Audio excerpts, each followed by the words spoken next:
Denn viele der Hochbegabten fühlen sich ja nicht höher als andere. Sie fühlen sich einfach nur anders.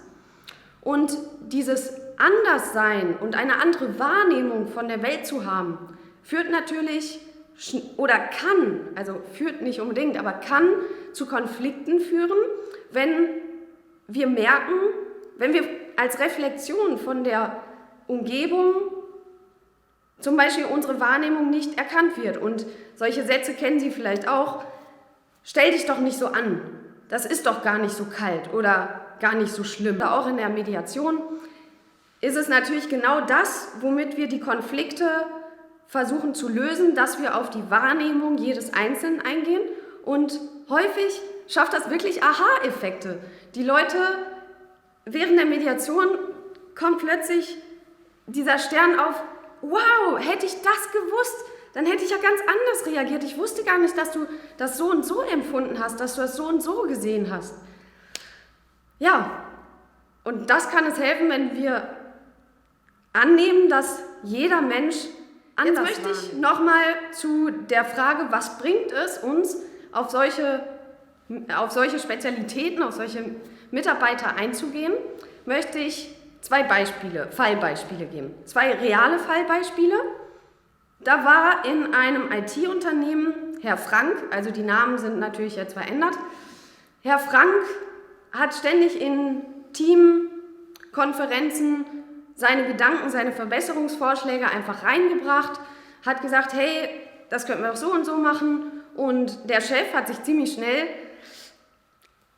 auf den Schlips getreten gefühlt und hatte das Gefühl, dass Herr Frank an seinem Stuhl sägt. Auch die Mitarbeiter waren nicht gut auf ihn zu sprechen, haben immer, wenn er solche Kommentare abgegeben hat, oh, Herr Frank, können Sie sich nicht einmal zurückhalten, wir müssen vorwärts kommen, wir haben nicht so viel Zeit, wir haben gleich noch den Kundentermin. Herr Frank hat irgendwann das Gefühl entwickelt, es ist nicht in Ordnung, was er tut.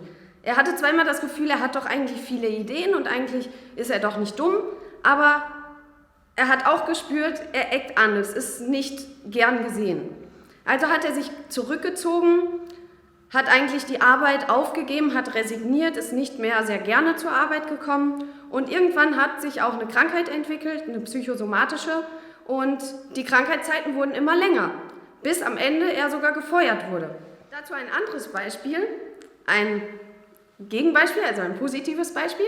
Herr Carsten hatte in seiner Firma, der Chef hatte auch am Anfang wusste nicht so recht, wie er mit Herr Carsten umgehen soll. Weil egal, was er ihm gesagt hat, er hat eigentlich nie das gemacht, was er wollte. Und irgendwann ging er auf Herr Carsten zu, nachdem ihm das wirklich bis hier zum Hals stand, er schon überlegt hat, ob er ihn jetzt kündigt oder was er macht.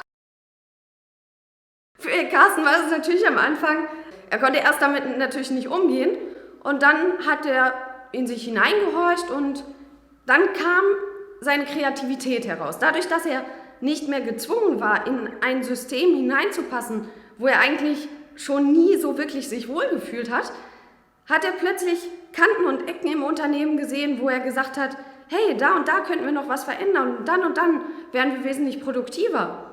Und der Chef war am Ende total begeistert und dieses Unternehmen hat internationale Wettbewerbe zum Thema Innovation gewonnen. Wenn wir Mitarbeiter versuchen, in ein System hineinzudrängen, wo sie nicht reinpassen, dann kann es, wie mit Herrn Frank gerade beschrieben, eben zu Krankheitsfällen, schweren Konflikten und solchen Dingen führen. Wenn wir aber das System dem Mitarbeiter anpassen, ist es was ganz anderes. Beispiel hier dazu das Märchen Aschenputtel. Wir haben einen Schuh und jedes Mädchen versucht, die Schwestern von Aschenputtel versuchen, in diesen Schuh hineinzupassen. Aber es ist ja nicht ihre Größe. Was machen sie? Sie zerstümmeln ihre Füße.